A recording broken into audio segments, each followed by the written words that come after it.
The dust never settles in the West, it only waits. And sometimes it waits for you. When Clara Whitfield stepped off that stagecoach, she believed she was sent to do a job, a simple contract, a legal assignment. But in the silent eyes of a watching town, and in the heavy clink of gold exchanged without words, she realized something far more dangerous. She wasn't there by choice. She had been traded, sold into a life she never agreed to.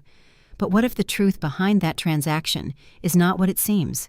Stay with me, because nothing in this story is as simple as it looks. The dust in Wyoming doesn't settle. It just waits. That was the first thing I learned when the stagecoach finally ground to a halt, 3 days from Cheyenne, a lifetime from Boston. The driver threw the brake, the horses blew out hard, and the absolute silence of Stillwater Bend rushed in to fill the ringing in my ears. I stepped down. I was wearing Chicago silk, navy blue, ridiculous. It caught the yellow dust the second my boot hit the dry rot of the boardwalk. I waited for a greeting, the hotel keeper, a local magistrate, anyone. Instead, the town just watched. Men leaning on porch posts, women pausing behind general store glass. It wasn't hostility. It was an assessment. Quiet, calculating, like they were sizing up a prize heifer at a county fair. Then I heard it, a whisper from a stable boy by the water trough, loud enough to cut the autumn air. "That's her. Donovan's bride." The words hit me like a physical blow. Bride. Not appraiser, not legal representative for Harrington Land and Cattle. Bride. I stood frozen on the planks. Suddenly, the 43 pages of the contract I had memorized on the train rearranged themselves in my mind. The strange proxy clauses. The unusual frontier property stipulations I had questioned only to be told by my superiors not to worry about it. I hadn't been sent to appraise a disputed parcel. I'd been sent to bypass a territorial land law. Harrington Company hadn't dispatched a lawyer. They had shipped a loophole in a silk dress. The crowd on the boardwalk parted. He didn't walk so much as he simply occupied the space in front of me. Silas Donovan. He was taller than the men around him, shoulders like a barn door, hair dark with sweat and prairie dust curling at the collar of a worn canvas coat. He had a scar on the back of his left hand. I noticed it because it was the only thing about him that looked like it had ever been broken. He didn't tip his hat. He didn't offer a hand. "Miss Whitfield." His voice was low, like timber breaking under snow. "Mr. Donovan." I forced the words past the dry ache in my throat. I stood taller. I tried to summon the Boston courtroom authority that usually shielded me. "I believe there is a severe misunderstanding. The people here think—" He didn't let me finish. He didn't turn to the crowd to deny it. He didn't look at me to explain. He simply reached down and picked up my heavy leather grip. He lifted it like it was filled with goose feathers, not legal volumes. Then he turned to the stagecoach driver. He didn't ask for the fare. He didn't hand over a company voucher. Silas reached into his coat, pulled out a heavy leather pouch, and dropped 3 solid gold double eagles into the driver's calloused palm. Clink, clink, clink. The heavy metallic sound echoed down the quiet street. $60. An absurd amount of money. Too much for a ride, too much for freight. It wasn't a fare, it was a statement, a transaction, done in broad daylight, right in front of the men leaning on the posts and the women behind the glass. The driver stared at the gold. Silas turned and walked toward a waiting wagon. He expected me to follow. I stood there, the midday sun beating down on my heavy silk dress, choking on the Wyoming dust. And in that awful quiet moment, I realized the terrible truth. I hadn't just been reassigned by my firm. I had been sold. The wagon ride to Donovan Bend took 2 hours. 2 hours of the loudest silence I ever heard. I drove the team. She sat beside me on the buckboard, stiff-backed, hands folded tight in her lap. Her knuckles were white.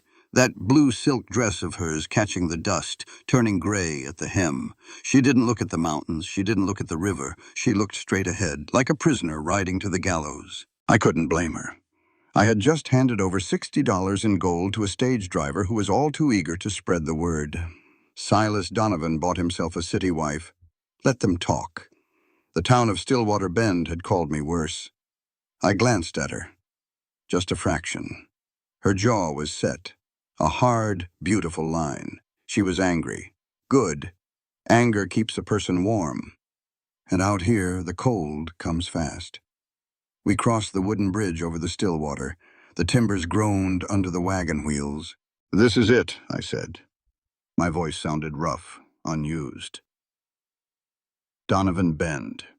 She didn't blink. "Am I supposed to be impressed, Mr. Donovan?" Her voice was like cracked ice. Sharp, cold, Boston-bred and Chicago-polished. "No," I said. "Just telling you where you are." I pulled the team up to the main house. It wasn't a mansion, just a solid two-story timber frame my father built, weathered gray by the wind. A deep porch, a stone chimney. It was built to survive, not to show off. I set the brake, wrapped the reins, jumped down and walked around to her side. I didn't offer my hand. I knew better. A trapped animal bites the hand that reaches for it. I just picked up her heavy leather grip from the back and waited. She climbed down on her own, clumsy in those city boots. But she managed. I led her inside. The house smelled like wood smoke and old coffee. I walked past the main bedroom downstairs, my father's old room, now mine. I took her up the narrow wooden stairs. "Your room," I said. I pushed the door open. It was the east room, best light in the morning, warmest in the winter. I had scrubbed the floorboards myself 2 days ago. Changed the quilt, put a fresh pitcher of water on the washstand. She stepped inside. She dropped her small handbag on the bed. Then she turned to face me. The anger in her eyes was burning now. "So," she said, her voice trembled, just a little. "When do the terms of my employment begin?" "You're not employed, Miss Whitfield." "Oh, forgive me." She let out a bitter, hollow laugh. "When do the duties of a purchased bride begin?" "I read the contract, Mr. Donovan. I know what Harrington Land and Cattle Company signed away. I know what you paid for." I looked at her. Really looked at her. She was terrified, hiding it behind a wall of legal defiance. I stepped back into the hallway. "Look at the door, Miss Whitfield." She frowned. "What?" "The door," I pointed. "Look at the lock." She turned her head. There was a heavy black iron deadbolt bolted to the heavy oak. But it wasn't on the hallway side. It was on the inside. Her side. "I installed that yesterday," I said. My voice was quiet. "Drop the bolt when I go downstairs. I won't ask you to open it. I won't force my way in. You sleep. Tomorrow. You eat at my table. You stay on this land for 21 days. Those are my terms." She stared at the iron bolt, then back at me, confusion fighting the anger in her eyes. "Why?" "Because that's the time I need," I said. I didn't wait for her to ask anything else. I turned and walked down the stairs. The wood creaked under my boots. A second later, I heard the heavy clack of the iron bolt sliding into place.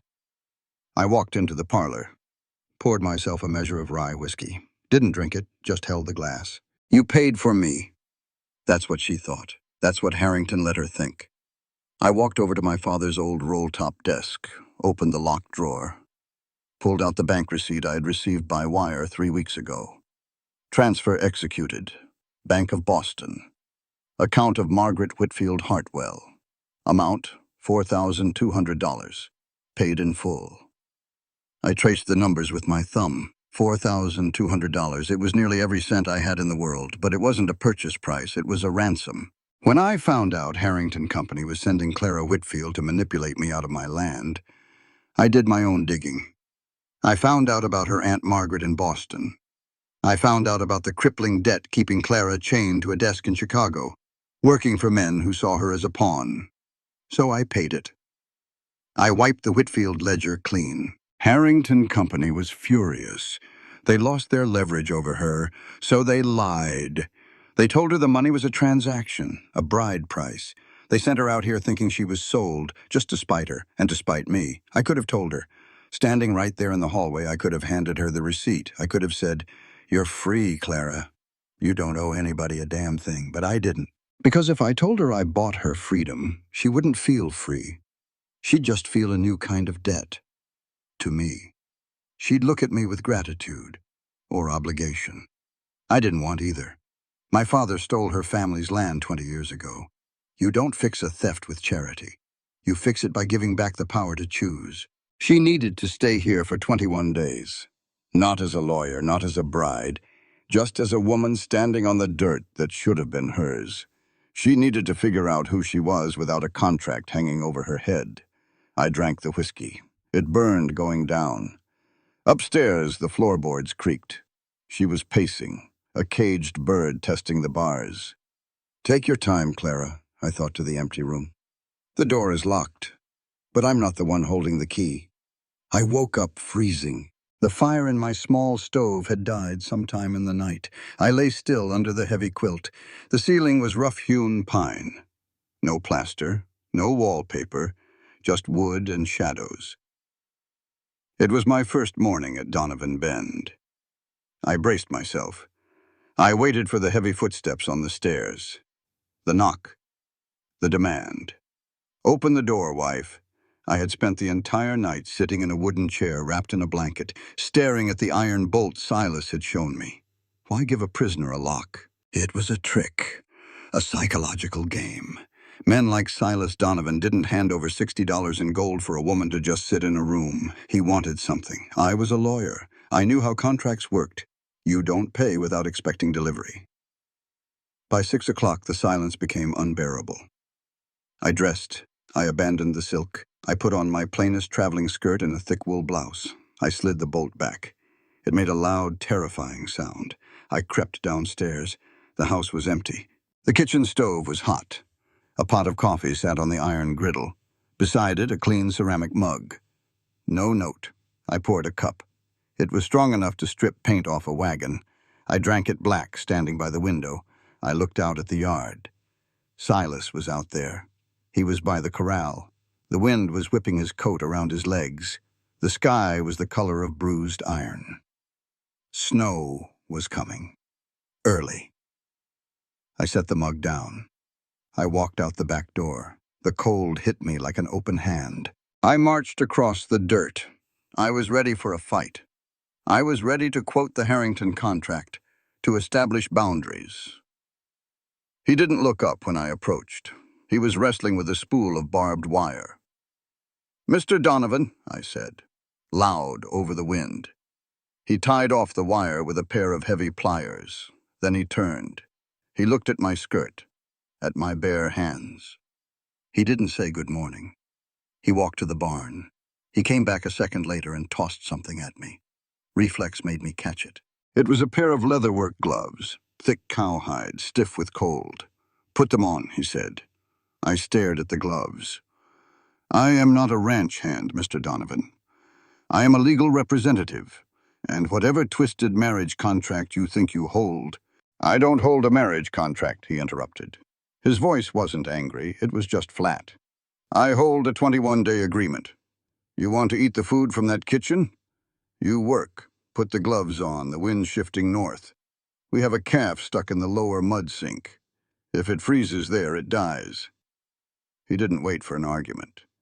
He grabbed a coil of rope and walked past me. I stood there, my Boston pride telling me to march back into the warm kitchen. But a deeper, stranger instinct kicked in. I pulled the stiff leather over my fingers, and I followed him. The lower mud sink was a miserable stretch of bog near the river. The water was half frozen. In the middle of it, a black and white calf was buried up to its chest, bleating a weak, terrified sound. Silas didn't hesitate. He waded in. The mud sucked at his boots. The water was black and freezing. He reached the calf, slipped the rope around its chest. "Take the line," he yelled over the wind. He threw the end of the rope toward the bank. It landed in the mud at my feet. I looked at the rope, covered in muck. I looked at my hands. Hands that had spent 6 years turning delicate pages of property law. Hands that filed injunctions. "Pull, Clara." He didn't call me Miss Whitfield. He didn't say it like a request. He said it like my life depended on it. I grabbed the rope, The mud soaked instantly through the gloves. It was freezing, biting cold. I planted my boots in the dirt. I leaned back. "Now!" Silas shouted. He heaved from behind. I pulled from the bank. The calf cried out. The mud held on like glue. My boots slipped. I fell hard onto my back, the frozen dirt slamming the breath out of my lungs. But I didn't let go of the rope. I wrapped it around my forearm and pulled again. With a sickening schlup, the calf broke free. Silas half carried, half dragged the shivering animal to the bank. It collapsed on the dry grass, breathing hard, safe. I lay in the dirt for a moment. My skirt was ruined, covered in black mud. My back ached. My hands, even through the gloves, were stinging with cold. I should have been furious. I should have felt humiliated. Instead, I started to laugh. It wasn't a pretty laugh. It was a breathless, jagged sound. Silas climbed up the bank. He was soaked to the waist, mud on his face. He stopped and looked down at me. "Something funny?" he asked, chest heaving. "I have spent 6 years," I said to the gray sky, "arguing with men in suits over the theoretical value of land. And this is the first time I've actually touched it." I sat up. I looked at my hands. They were filthy, but they felt real. For the first time in my life, my value wasn't tied to a piece of paper. It wasn't tied to what Harrington Company could sell me for. I'd pulled a life out of the mud. Silas watched me, his dark eyes unreadable. He reached down a hand, a massive mud-covered hand with a scar on the back. I took it. He pulled me to my feet, easy as lifting a feather. "Go inside," he said quietly. "Change. Warm up." He didn't thank me. He didn't praise me. But as he picked up the calf and slung it over his shoulders, the way he looked at me shifted. The wall between us had a crack in it. That night, my whole body ached. Every muscle burned. I ate dinner across from him in silence. Beef stew and biscuits. I ate more than I ever had at a Chicago dinner party. Silas didn't try to make conversation. He just kept my water glass full. By 9 o'clock, I dragged myself upstairs. I slid the iron bolt closed. I fell into bed and slept like a stone. But I woke up around 2 in the morning. The wind was howling outside. My throat was dry. I slipped out of bed, wrapped a shawl over my nightgown, and quietly pulled the bolt back. I just wanted a drink of water from the kitchen pump. I crept down the stairs. The house was pitch black, except for a faint yellow glow spilling from the parlor. I stopped on the bottom step. I peered around the doorframe. Silas was sitting at his father's desk. The kerosene lamp was turned down low. He had his reading glasses on. He wasn't looking at ranch ledgers. He wasn't looking at the deed. He was reading one of my books, Principles of Contract Law and Frontier Property Rights, a dense, heavy volume I had brought from Chicago. I watched him. He was struggling. He would read a paragraph, stop, rub his eyes, and trace the words with his thick, calloused finger. He was reading it slowly, deliberately. A rancher with hands built for barbed wire and axes trying to decipher Latin legal terms at 2 in the morning. Why? Why would a man who supposedly bought me try to understand the laws that governed my world? A man who owned me wouldn't care what I knew. A man who owned me wouldn't try to learn my language. He turned a page. The lamplight caught the scar on his hand. I stepped back into the shadows. I didn't go to the kitchen. I turned and walked quietly back up the stairs. I got back into bed. The wind rattled the window pane. I looked at the heavy iron bolt on the door. I had locked it every night to keep the monster out, but as I lay there in the dark, my blistered hands stinging, I realized something terrifying. I wasn't afraid of Silas Donovan breaking the lock. I was afraid that soon I might be the one to open it.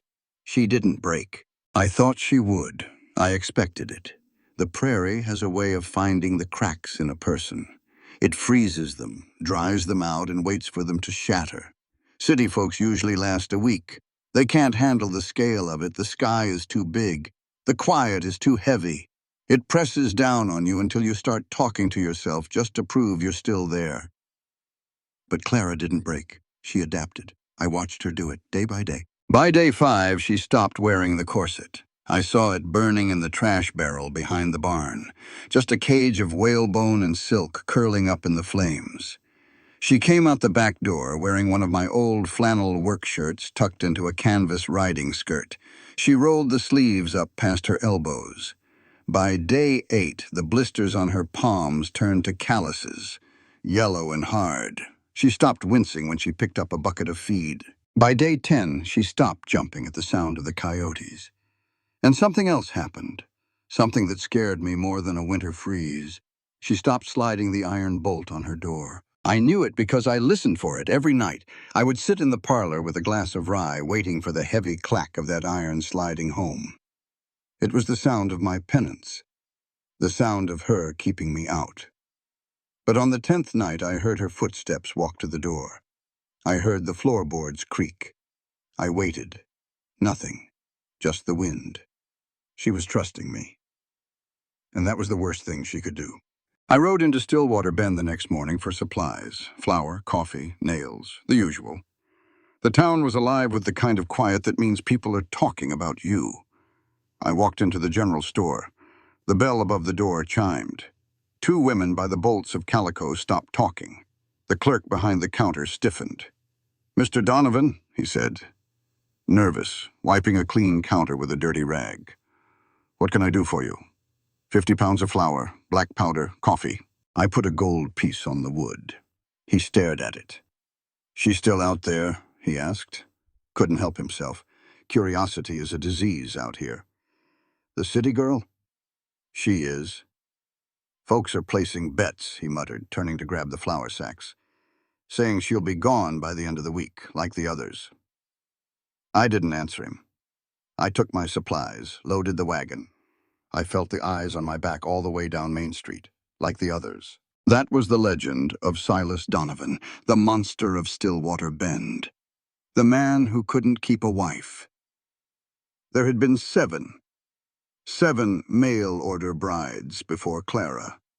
7 women who came on the stagecoach, lived at Donovan Bend for a week, maybe 2, and then vanished. Left on the midnight train. The town thought I was cruel. They thought I worked them to the bone. They thought I drove them away with a bad temper and heavy hands. Let them think it. It kept people away. I drove the wagon back toward the ranch. The wind was kicking up dust, stinging my eyes. I thought about the first one. Sarah. Sarah hadn't been a bride. She was a saloon girl in Cheyenne, owned by a man who liked to use his fists. I paid him $1,000 for her contract. I brought her to the ranch, let her sleep for 2 weeks. Then I put $200 in her pocket and put her on a train to San Francisco, where she had a sister. The second was Mary, sold by her father to a prospector who lost his mind. The third was Abigail. 7 women, 7 contracts bought and burned. 7 lives put on trains going east, west, anywhere but here. I used the mail-order bride rumor as a shield. It was the only way a man could move a woman across the territory without the law asking questions. You buy a wife, nobody cares. You buy a slave to set her free, you make enemies. So I took the reputation. I wore it like a heavy coat. But Clara was different. I didn't buy her to save her from a brute with a heavy fist. I bought her out of a boardroom. I bought her to save her from a ledger, to settle a debt my father owed her grandfather. I was supposed to wait 21 days, give her the truth. Give her the land or give her the freedom. That was the plan. But as I pulled the wagon into the yard, I saw her. She was in the vegetable patch. The wind was blowing her hair out of its pins. A streak of dirt across her cheek. She was wrestling with the stubborn root. Her face set in that hard, determined line I had come to know. She finally pulled it free.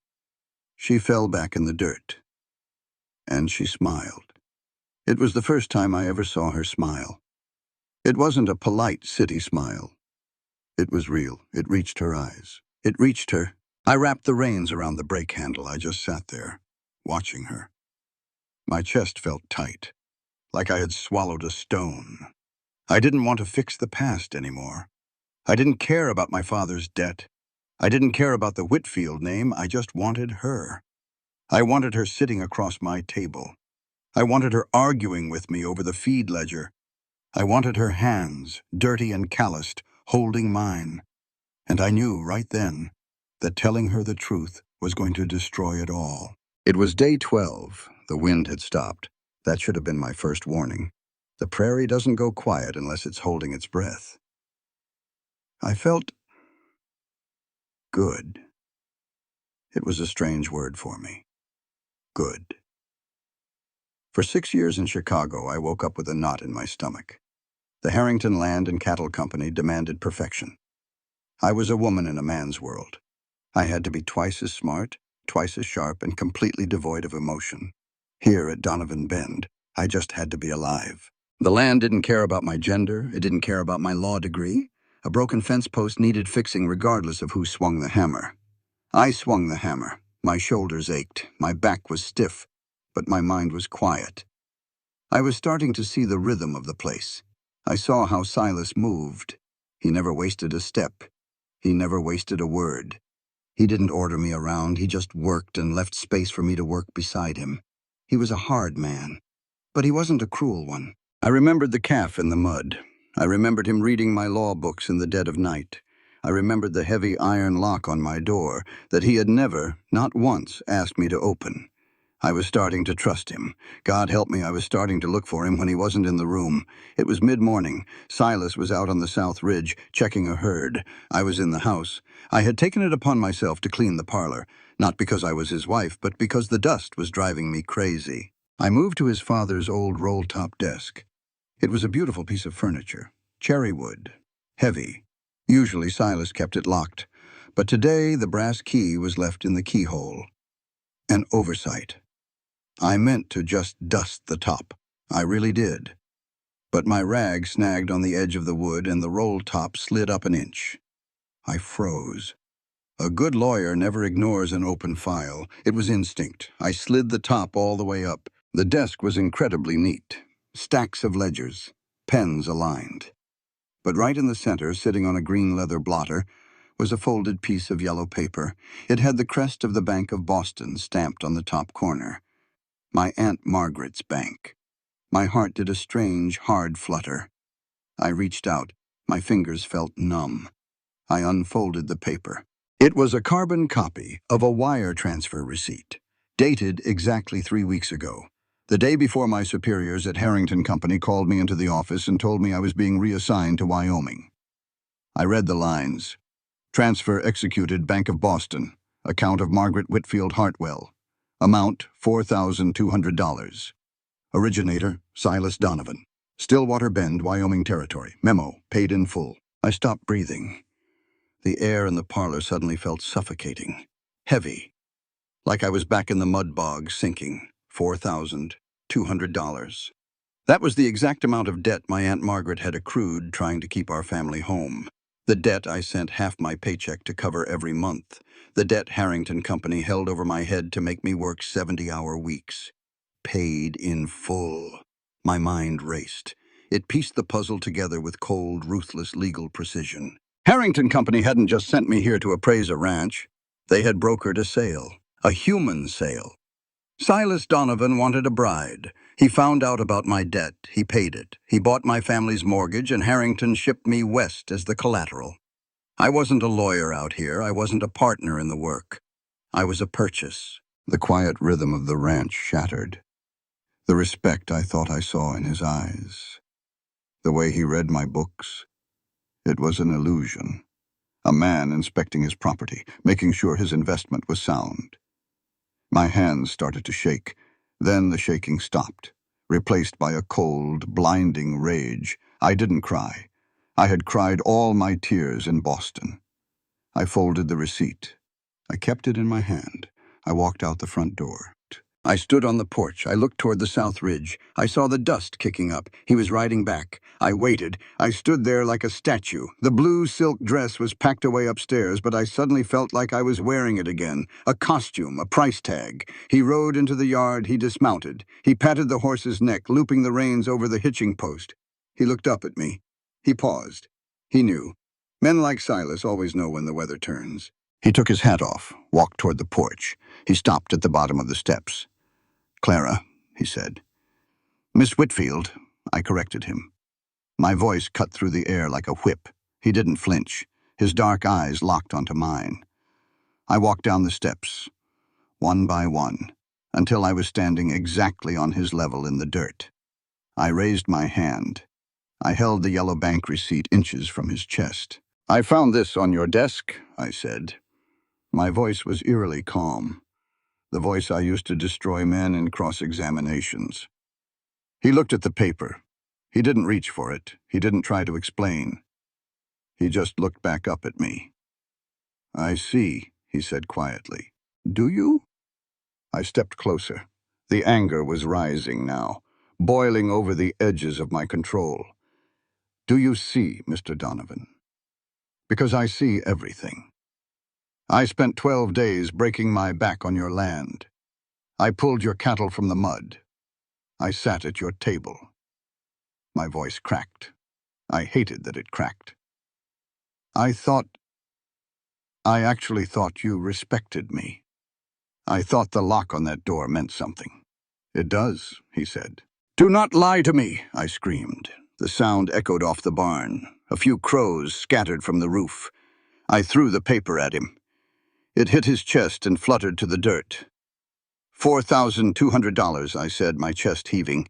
"You went over my head. You went to my employers. You bought my family's debt. You bought me." He stood perfectly still. His hands hung loose at his sides. He was letting me strike him. He was taking the blow. "You bought me like a draft horse," I whispered. The rage was turning into a terrible, hollow ache. "So do not dare speak to me of kindness. Do not dare look at me like I am a person. I am a line item in your ledger, sir. Nothing more." I waited for his defense. I waited for him to yell back, to claim his rights as a husband or an owner. He did neither. He looked down at the paper in the dirt. Then he looked at me. His eyes were dark and carrying a sorrow so deep it made me stumble backward. "You're right," he said. His voice was a rasp. "I paid it." He didn't explain. He didn't tell me why. He just turned around, picked up his horse's reins and walked toward the barn, leaving me standing in the dirt, completely, utterly broken. I watched her walk back to the house. Her shoulders were shaking. She held herself rigid, trying to keep the pieces from falling apart. But the damage was done. I had let her believe the worst of me. Because the truth was worse than a business transaction. The truth was a theft. I stood in the dirt for a long time. The wind picked up, biting through my coat. The sky was the color of old iron. I looked at the barn. I looked at the house.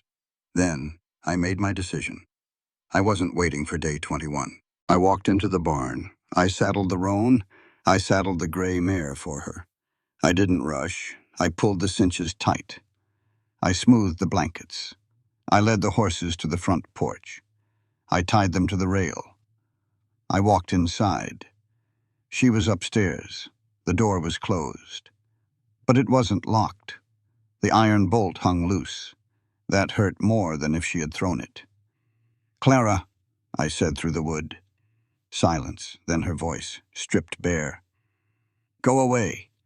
Put your coat on, your heavy one. Come downstairs." "I am not going anywhere with you." "You are," I said. My voice was low, not a command, a plea. "I let you speak your piece in the yard. Now you're going to let me speak mine. Put the coat on." I walked back downstairs. I waited by the door. 5 minutes later, she came down. She wore a heavy wool coat. Her eyes were red but dry. The lawyer was gone. The woman standing in front of me was just tired, bone tired. She didn't speak. She just walked past me, out the door, and mounted the gray mare. We rode north, away from the river, up toward the limestone ridge. The wind was hollow up there. It whistled through the scrub brush. We rode for 3 miles. Neither of us said a word. We crested the ridge. There was a small grove of cottonwoods.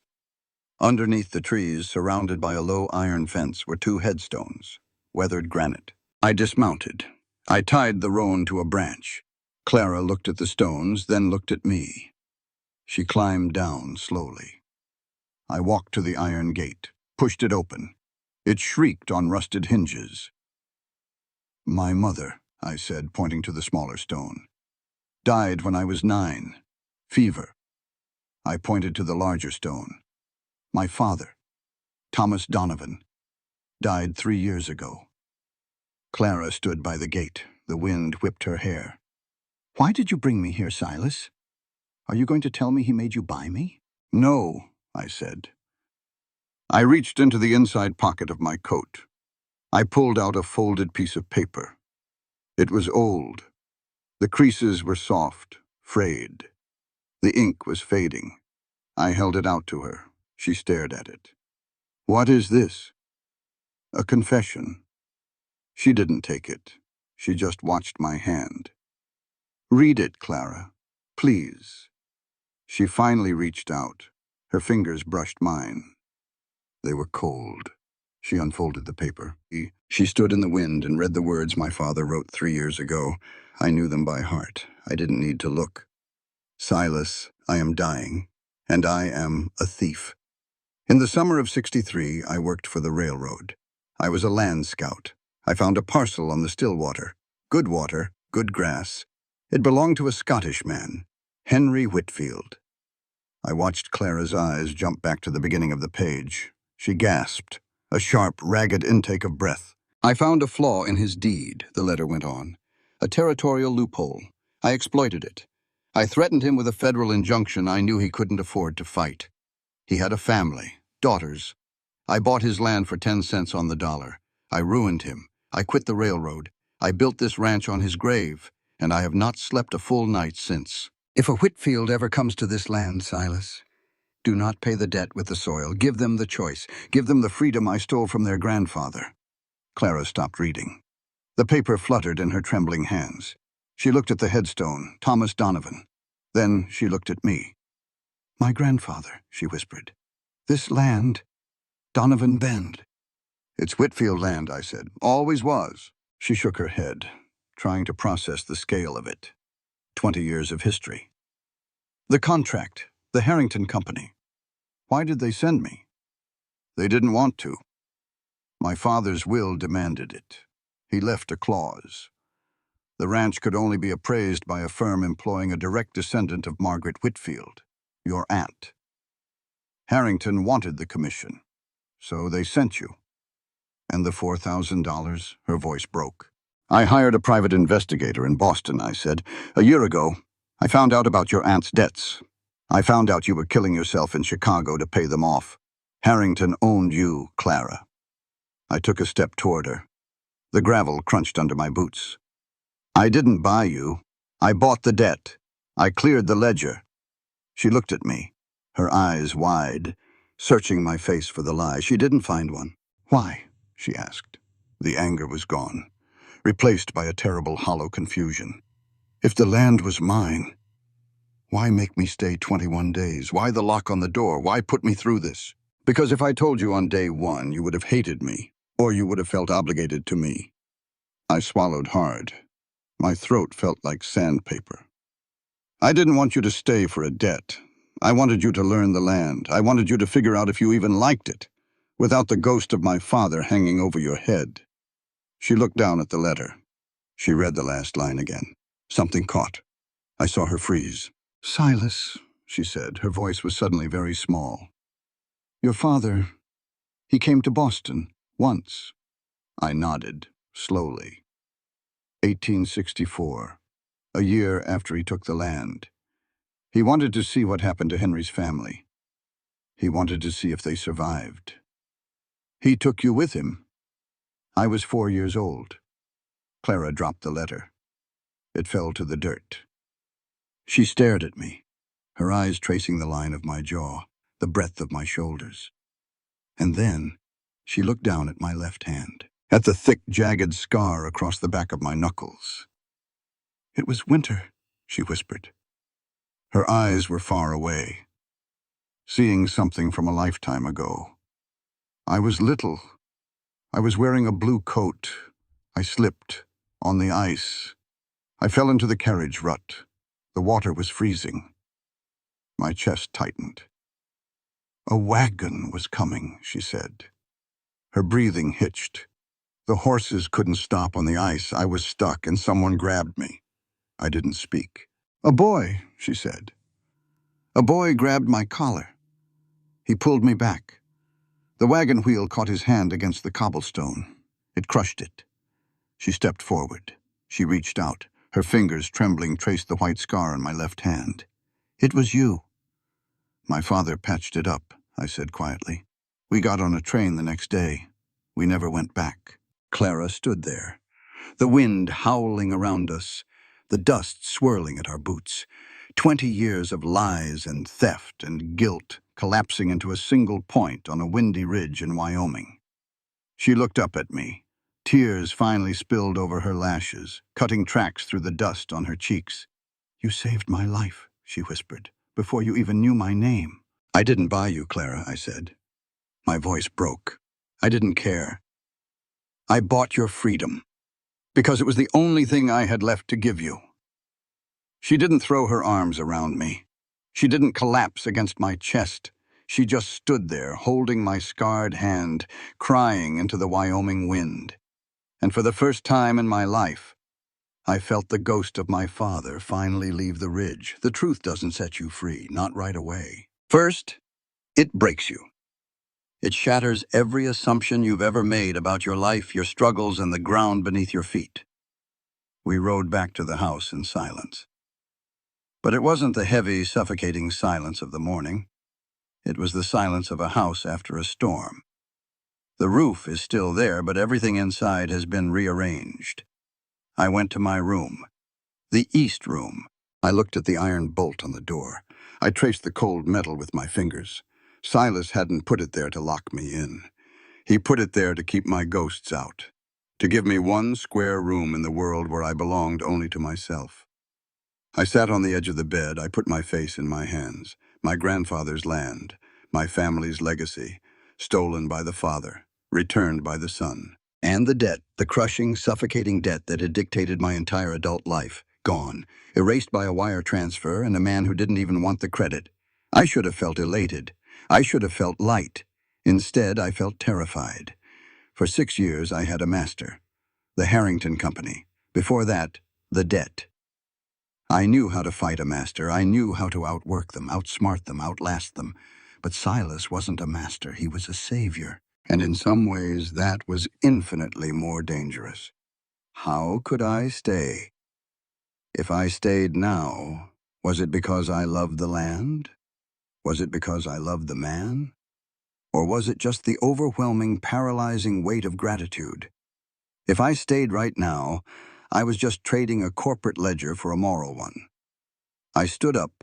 I pulled my leather grip from under the bed.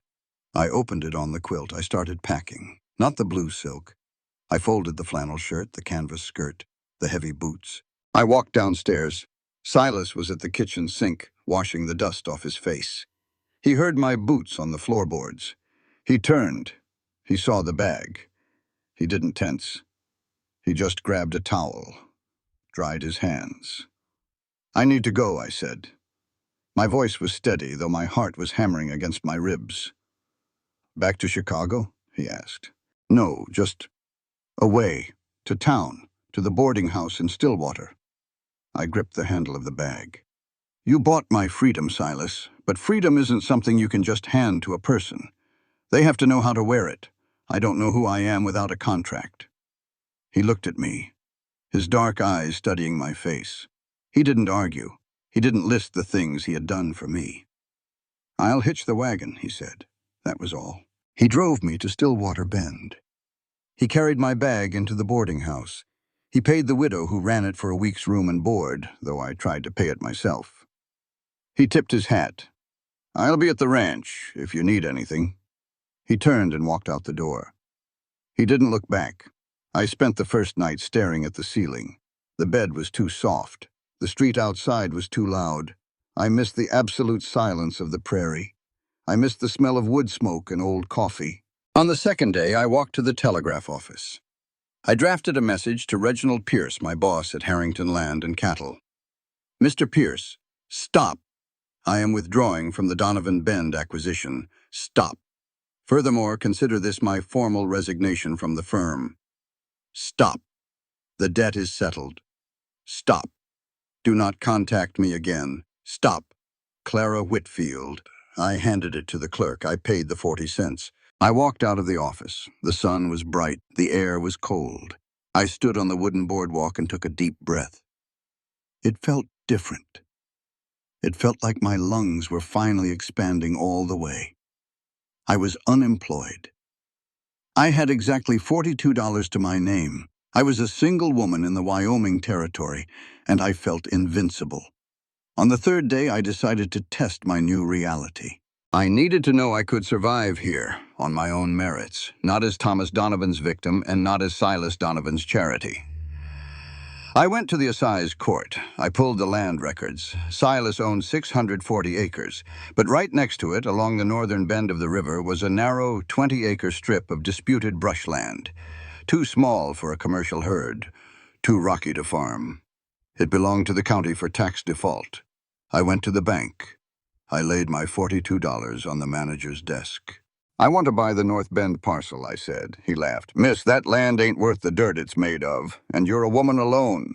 "I am a former senior property litigator for the Harrington Company," I said, leaning over his desk. I tapped the wood. "I know the territorial tax code better than the governor. The county is holding a derelict deed. By statute 14B, a cash offer clears the lien. Take my money, or I will file an injunction that will tie up this bank's land holdings until next Christmas." He stopped laughing. He took the money. He signed the deed. I walked out of the bank holding a piece of paper. My land. 20 acres of rocks and sagebrush. But it was mine. Bought with my own money. I felt a surge of triumph. I decided to celebrate. I walked down to the local saloon.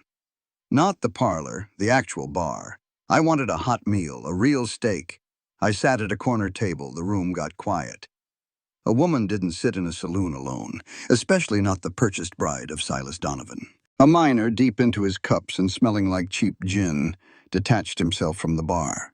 He stumbled over to my table. "Well now," he slurred, leaning heavily on the wood. "Donovan throw you out already? Must not have been worth the gold." He reached a filthy hand out to touch my shoulder. I didn't flinch. I reached for the heavy steak knife beside my plate. I was calculating exactly where to bury it in his knuckles, but I didn't have to. Before the miner's hand could touch my coat, a shadow fell over the table. It was the bartender. He didn't look at me. He grabbed the miner by the collar, yanked him backward so hard the man's boots lifted off the floor, and dragged him toward the swinging doors. "Out!" the bartender snarled. He threw the man into the dusty street. I blinked.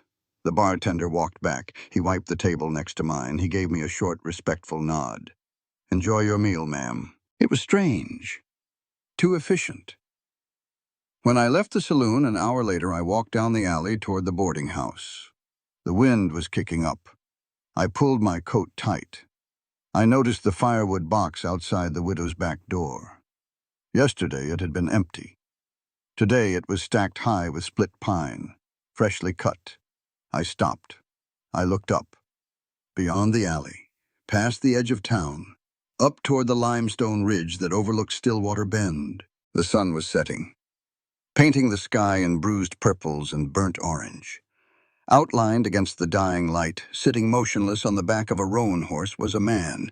He was too far away to see his face, but I didn't need to. I knew the slope of those shoulders. I knew the way he sat a horse. Silas. He hadn't left me. He had dropped me off. He had let me walk away. He had let me confront the bank manager alone. He had let me sit in the saloon alone. He gave me the space to be completely independent. But he was watching. He had paid the bartender to keep the drunks away. He had chopped the widow's wood so my room would be warm. He was guarding the perimeter of my freedom, making sure I could test my wings without hitting the ground. He didn't want to cage me. He just wanted to make sure the sky was clear. I stood in the alley, clutching my 20-acre deed to my chest. The wind ruffled my hair. I looked up at the silhouette on the ridge. I didn't feel the crushing weight of gratitude anymore. I didn't feel the panic of obligation. I felt the quiet, steady rhythm of the prairie. I knew who I was. I was Clara Whitfield, landowner, free woman. And tomorrow, I was going home. The courthouse in Stillwater Bend smelled like old tobacco and damp wool. I walked in just as the clock hit 9. The clerk, a thin man with ink stains on his cuffs, looked up. He saw me, and he swallowed hard. People in town usually crossed the street when I was walking down it. Coming into the county office meant trouble. "Mr. Donovan," he said, nervous. "What can I do for you?"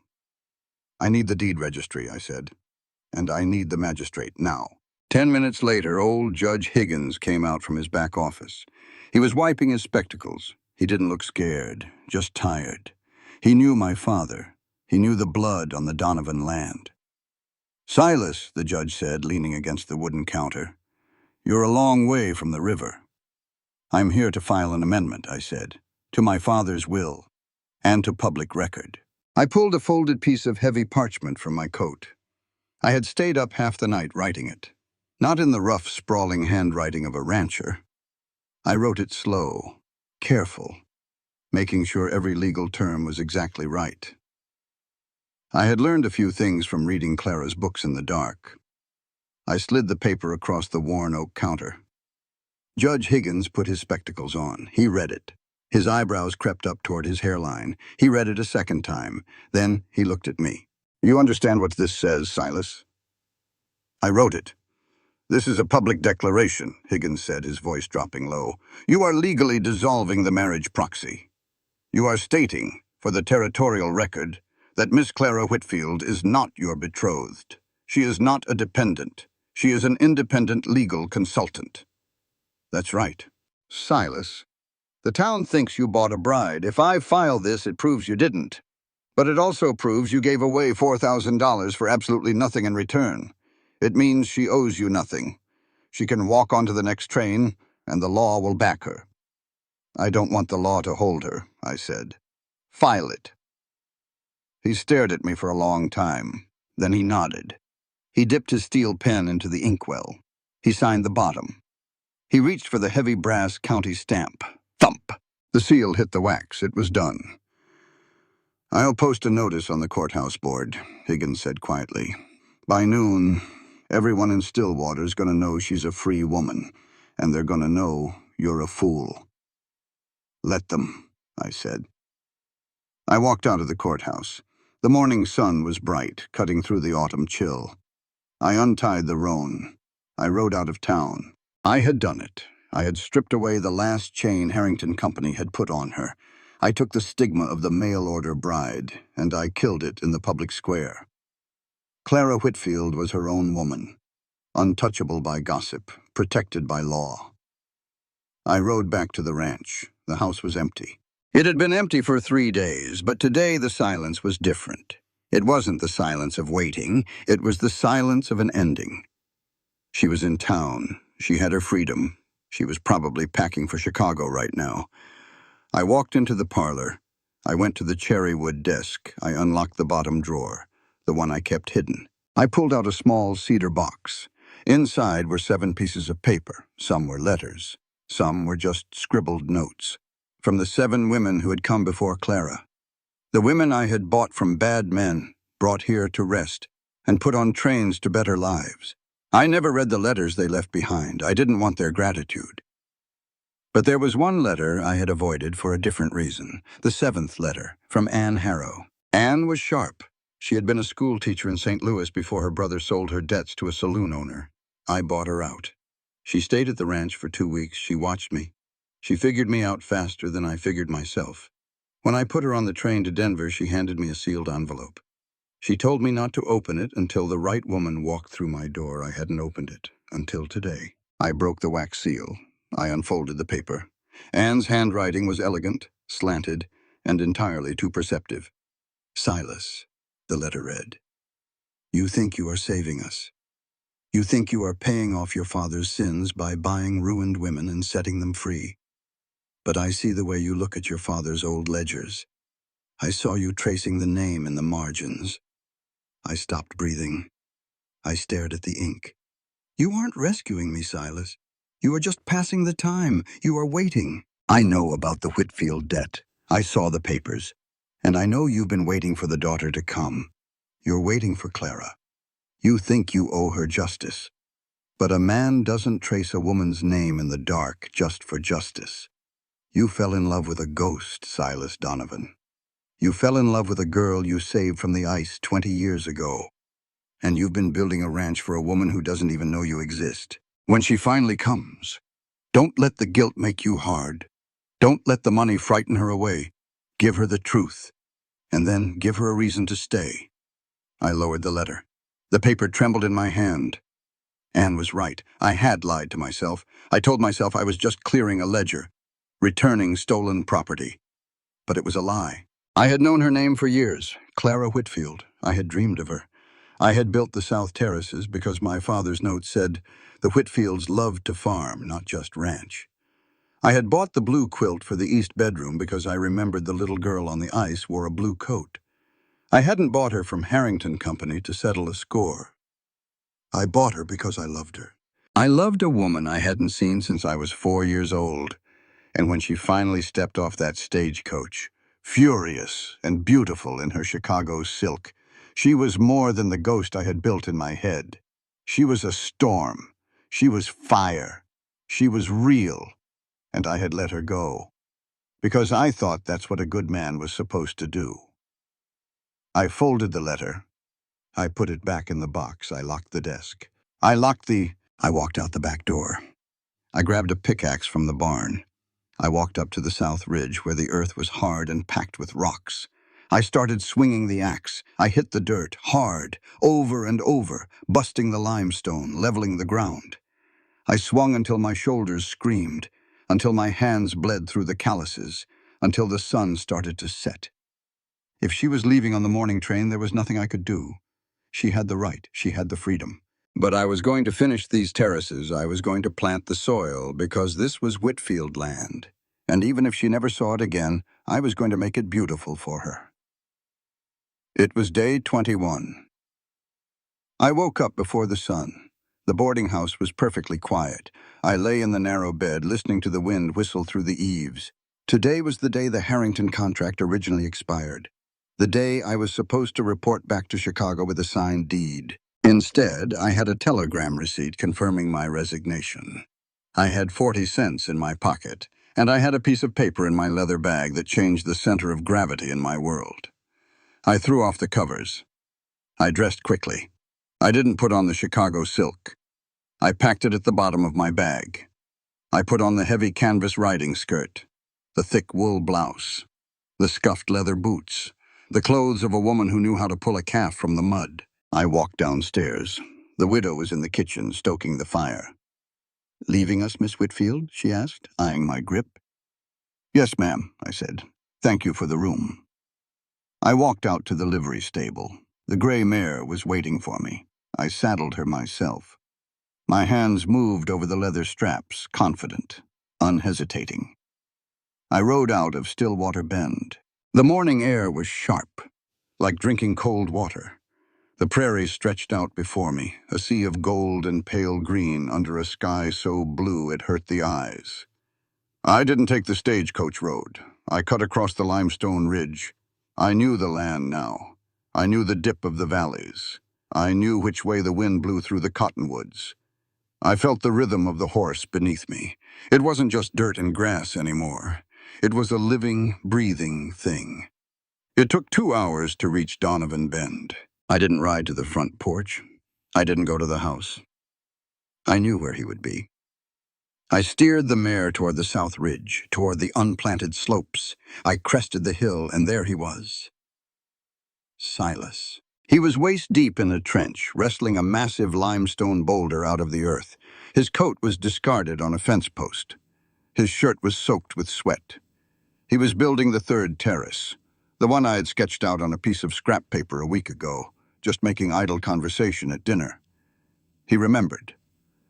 I pulled back on the reins. The mare stopped. I sat in the saddle and watched him. The sheer physical power of the man, the stubborn, relentless will. He was tearing the earth apart with his bare hands to build something that would last 100 years. He stopped. He wiped his brow with the back of his scarred hand. He turned his head. He saw me. He went perfectly still. The iron digging bar hung loose in his grip. I dismounted. I tied the mare to a scrub oak. I walked toward him, my boots crunching on the loose gravel. The wind whipped my hair around my face. I stopped at the edge of the terrace, 2 feet above him. He looked up at me, his chest heaving. His eyes were dark, searching my face, looking for the goodbye. "You're not on the train," he said. His voice was rough. "No," I said. "I am not." "Judge Higgins posted the notice," he said quietly. "You're a free woman, Clara. Nobody in the territory thinks you're bound to me. You don't have to be here to save your reputation." "I know," I said. "Then why are you standing in my dirt?" I looked down at him. "The man who saved my life when I was 4. The man who bought my freedom at 26. The man who gave me a locked door and then waited patiently for me to open it." I took a deep breath. I channeled every ounce of courtroom nerve I possessed. "You paid for me, sir," I said, clear, loud, ringing over the wind. Silas flinched. The words hit him like a physical blow. He dropped the iron bar. It clanked against the rocks. He stepped up, out of the trench, until he was standing on the same level as me, just inches away. He didn't step back this time. He stepped in. "No, Clara," he said. His voice was a low, fierce rumble. "I paid for your freedom. I paid to get the Harrington chain off your neck. I paid because my father stole your grandfather's life, and it was the only way I knew how to give it back." He reached out. He didn't touch me. His hands hovered just above my arms, trembling. "But I didn't buy you. I could never buy you." His eyes locked onto mine, a desperate, burning honesty. "I paid for your freedom. But I chose you, Clara. I chose you to be the owner of this heart, long before you ever stepped off that stagecoach." The air between us crackled. The heavy, suffocating ghosts of the past 20 years vanished in the Wyoming wind. I didn't cry.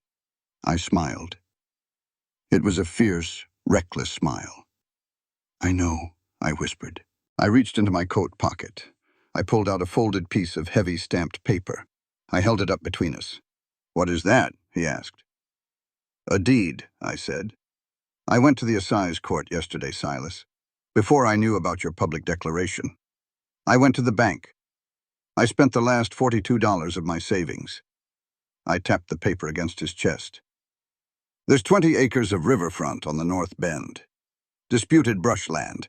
It belonged to the county. Now it belongs to me." He stared at the paper, then he looked at me. Confusion warring with a sudden dawning shock. "You bought land." "I am a landowner, Mr. Donovan," I said, lifting my chin. "I am your neighbor. My property borders yours, and I intend to farm it." I took a step closer. The tips of my boots touched his. "You don't own me," I said softly. "You don't employ me. And you don't owe my family a damn thing anymore. We are even. The ledger is clear." Silas didn't move. He looked like a man who had been braced for a hurricane, only to have the sun break through the clouds. "You're staying," he breathed. "I'm staying," I said. "Not as a mail-order bride, not as a proxy. I am staying because I choose to. I am choosing this land, and I am choosing you."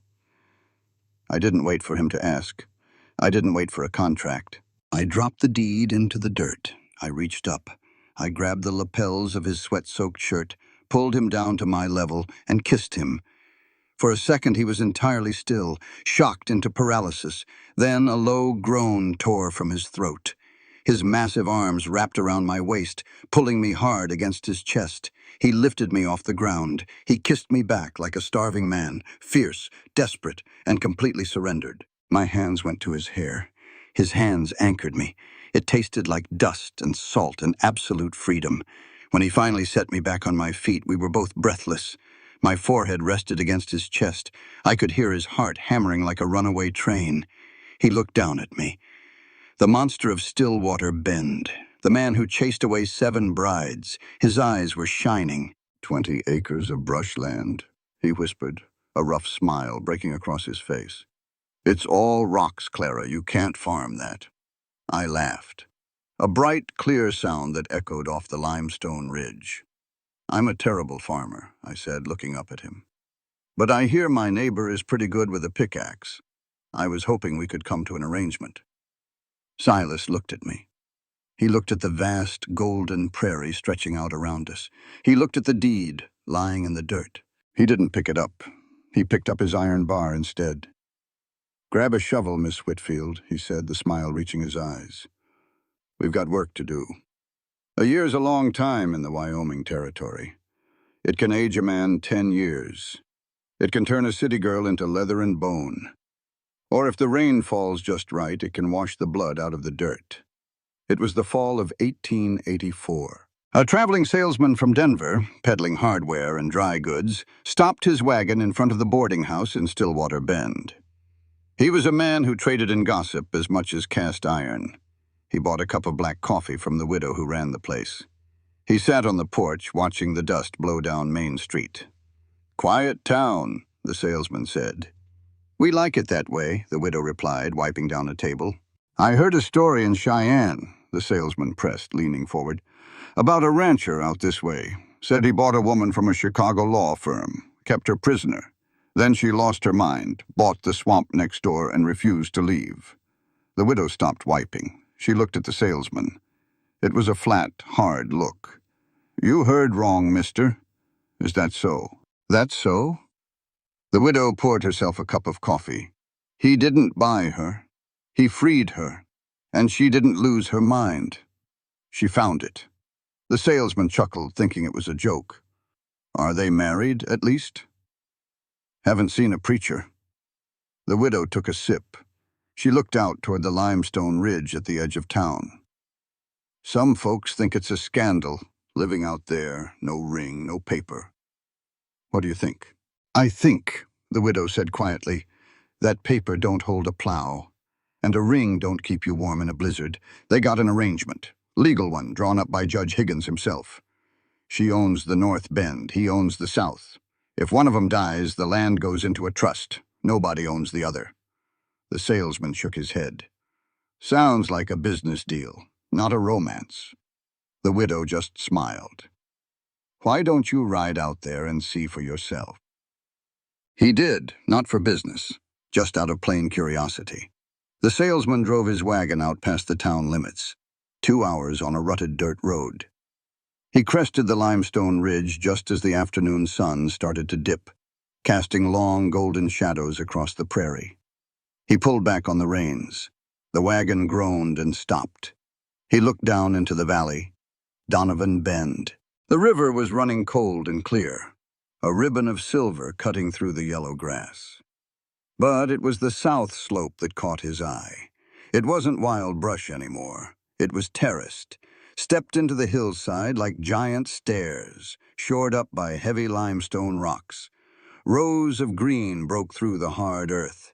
It was a farming technique you didn't see out west. It took too much time, too much back-breaking labor, but there it was, defying the wind, defying the soil. The salesman pulled a brass spyglass from his coat. He extended it, put it to his eye. He found them. They were working the third terrace. He watched the man first. Big shoulders, dark hair. He was using a heavy iron digging bar, leveraging a massive stone into place along the retaining wall. The muscles in his back strained against his canvas shirt. Then he watched the woman. She wasn't wearing city clothes. She wore a heavy riding skirt, boots covered in mud, and a man's flannel shirt rolled up to the elbows. She had a trowel in her hand. She was packing dirt around the base of the stone the man had just moved. The salesman watched them for 10 minutes. They didn't speak. Not once. But they didn't have to.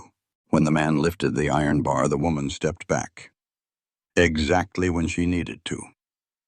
When the woman reached for a heavy bucket of water, the man dropped his bar and lifted it for her. Before she even asked. It was a rhythm. It wasn't the frantic, desperate rhythm of survival. And it wasn't the cold, calculated rhythm of a legal contract. It was the rhythm of two people who had spent a year learning how to translate each other in the dark. The salesman watched the man reach out and wipe a smudge of dirt off the woman's cheek. His thumb lingered there, rough, gentle. The woman leaned into his palm, just for a second. She didn't smile, but her whole posture softened. The salesman lowered the spyglass. He felt a sudden, sharp ache in his chest, a feeling like he had just intruded on a church service. He didn't click his tongue at the horses. He didn't snap the reins.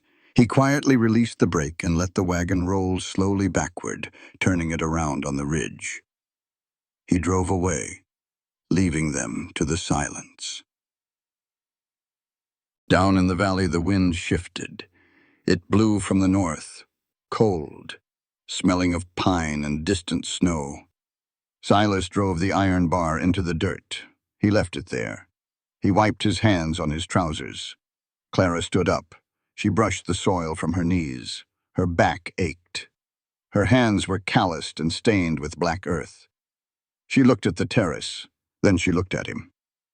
"We're losing the light," Silas said. His voice was a low rumble over the wind. "We finished the row," Clara replied. "We did." He stepped closer. He reached down and took her hand. His fingers traced the thick yellow calluses on her palm. He ran his thumb over the knuckles. A year ago, he had tried to read her law books in the dead of night, trying to learn her language. He didn't need the books anymore. He knew the way she breathed when she was angry. He knew the way she held her coffee cup when she was thinking about her aunt in Boston. He knew that she still woke up sometimes in a panic, dreaming of the Harrington ledgers, and he knew exactly how to hold her until the panic passed. And she knew him. She knew that he went to his father's grave every Sunday, not to apologize anymore, just to sit. She knew he still kept the heavy iron bolt from her bedroom door in his desk drawer, a reminder of the lock he never forced. They didn't live in the main house together. Not technically. Clara had used the last of her money to build a small one-room timber cabin on her 20 acres, her land, her roof. But most nights, Silas's boots were sitting on her porch, and most mornings her coffee cup was sitting on his kitchen table. They had torn up the old map of the world. They were drawing a new one. "Dinner?" Silas asked. "If you're cooking," Clara said. He smiled, a slow, easy thing. "I suppose I am." They turned toward the house. They didn't walk arm in arm. They didn't need to hold on to each other to know the other was there. They walked side by side. The sun dropped behind the jagged peaks of the Tetons. The sky turned a deep, bruised purple. The light faded from the valley floor. Behind them, their shadows stretched out long across the prairie grass. One shadow wasn't leading. The other wasn't following. They moved together, equal, carved into the landscape. The land didn't care about the pieces of paper filed in Judge Higgins's courthouse. It didn't care about Thomas Donovan's guilt or Henry Whitfield's loss. It didn't care about the $60 in gold paid to a stagecoach driver. The older question, who owns this, was always the wrong question. You can't own the wind. You can't put a lock on the winter freeze. The only question the prairie ever really asked was simpler. Who will stay? Clara looked at the man walking beside her. She looked at the dirt under her fingernails. She listened to the rustle of the silver aspen leaves in the dark. Tomorrow morning the sun would come up. The ground would be hard. The work would be waiting. And they would answer the question again. Out here on the prairie, where the wind never truly rests and the land remembers every footprint, stories don't end with a final scene. They linger. They settle into the soil, into the quiet spaces between heartbeats. And what we've just witnessed is not simply a tale of a woman and a man brought together by circumstance. It is a story about truth, about freedom, and about the quiet, stubborn courage it takes to choose your own life. Clara Whitfield came to the West believing she had been sold, reduced to a transaction, a line in someone else's ledger. And in many ways, she had been, not by Silas Donovan, but by a world that saw her as a tool, a solution, a means to an end. But what this story reveals, slowly and powerfully, is that freedom cannot be handed over like money across a table. It cannot be bought, even with the best intentions. True freedom only begins the moment a person realizes they have the right to choose, and the strength to stand by that choice. Silas, in his own quiet way, understood something most people never do. He knew that saving someone is not the same as owning them. That love, if it is real, cannot demand, cannot bind, cannot trap. It can only wait. It can only offer space, truth, and the chance to walk away. And perhaps the greatest act of love he ever showed was not paying Clara's debt, but letting her leave, even when it meant losing her. And Clara, she is the heart of this story, because she did not stay out of gratitude, she did not stay out of obligation. She left. She faced the world alone. She proved to herself more than anyone that she could stand on her own 2 feet. And only then, only when she had nothing tying her down, did she return. Not as someone owned, not as someone saved, but as someone who chose the land, chose her future, and chose the man beside her.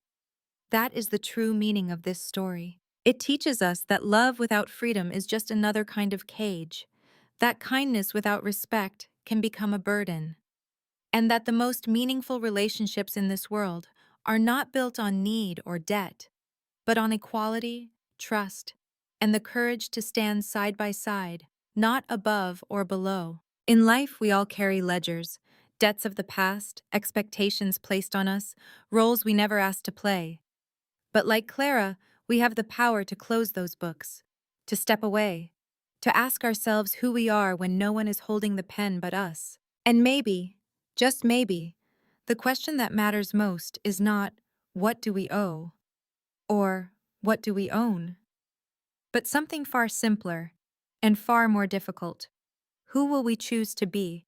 And who will we choose to walk beside? That is the lesson the prairie leaves us with. And like the wind across Stillwater Bend, it stays.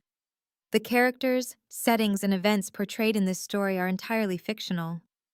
While certain themes may echo real-life experiences, they are shaped by creative interpretation. The author does not intend to represent or depict any specific individual, organization, or historical event.